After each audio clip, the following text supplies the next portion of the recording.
far as the product goes, I'm going to show you some samples of the product, and I'm going to show them to you in the exact same way that a representative would show them to a customer if they were sitting down on an actual appointment. Let me start off by showing you our shears. And a great demonstration that our representatives do to show the quality of the product is with our shears. They fit right and left-handed people. They have little teeth inside for gripping.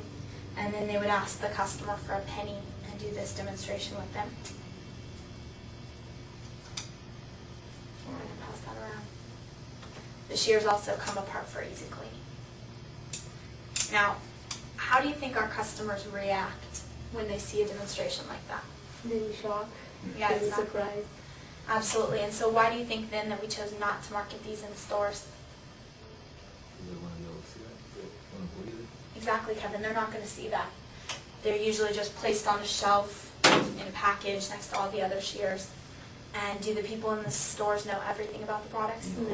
They didn't know it. So they're probably not going to explain them or cut the penny.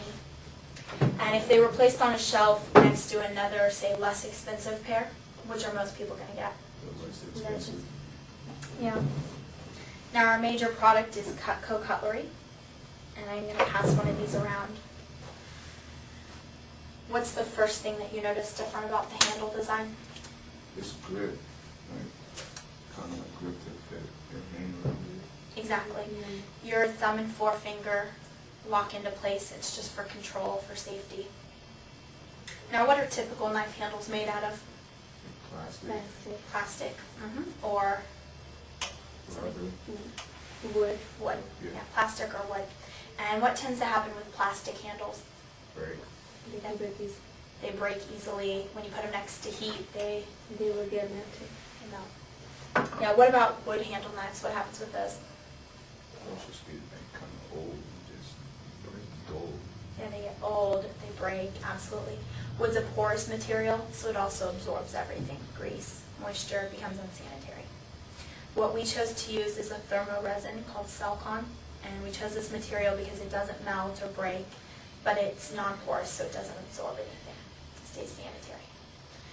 A couple steels are typically used. The first is a high carbon steel, and high carbon steel looks like this. It's really thick, really strong, but it easily rusts and corrodes, so it becomes really unsanitary. The other common type is a stainless steel, and stainless steel doesn't rust or corrode, so that's much better. It stays sanitary, but it's very weak. It wobbles, flexes, it can break. It doesn't hold a very good edge. What we chose to use is a high carbon stainless steel blade, and we chose that material because it doesn't break very easily. It's strong, it holds a good edge, and it doesn't rust or corrode. Now, that's a little bit about the technical information behind the knives. Obviously, what's the most important thing that the knife should do? Yeah, work, cut. And so what I'm going to do is a demonstration that our representatives do with the customer, just to show the different types of edges. To do this, they'd use a piece of rope like this because it's a fibrous material. It shows the edges pretty well. And you need a volunteer. Okay, that's inside your hand. Go ahead and just scoot forward a little for me. And they would have the customer use their own serrated edge and straight edge knife. What I'm going to have you do, go ahead and take the straight edge, put one hand on top of the other, so you can push down nice, right on top of your other hand for me, so you can push down nice and hard. And you're going to push down, go all the way from back to tip in nice long strokes, all the way from back to tip. Back and forth.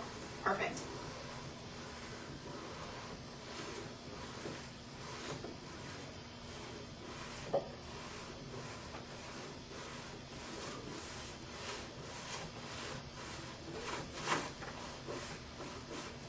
Great. So you can see with this one, made a really clean cut.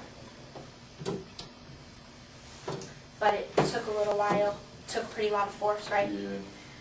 That's because every time the straight edge touches anything, it's dulling a little bit. Go ahead and do the same thing with this. Press down nice and hard all the way from back to tip.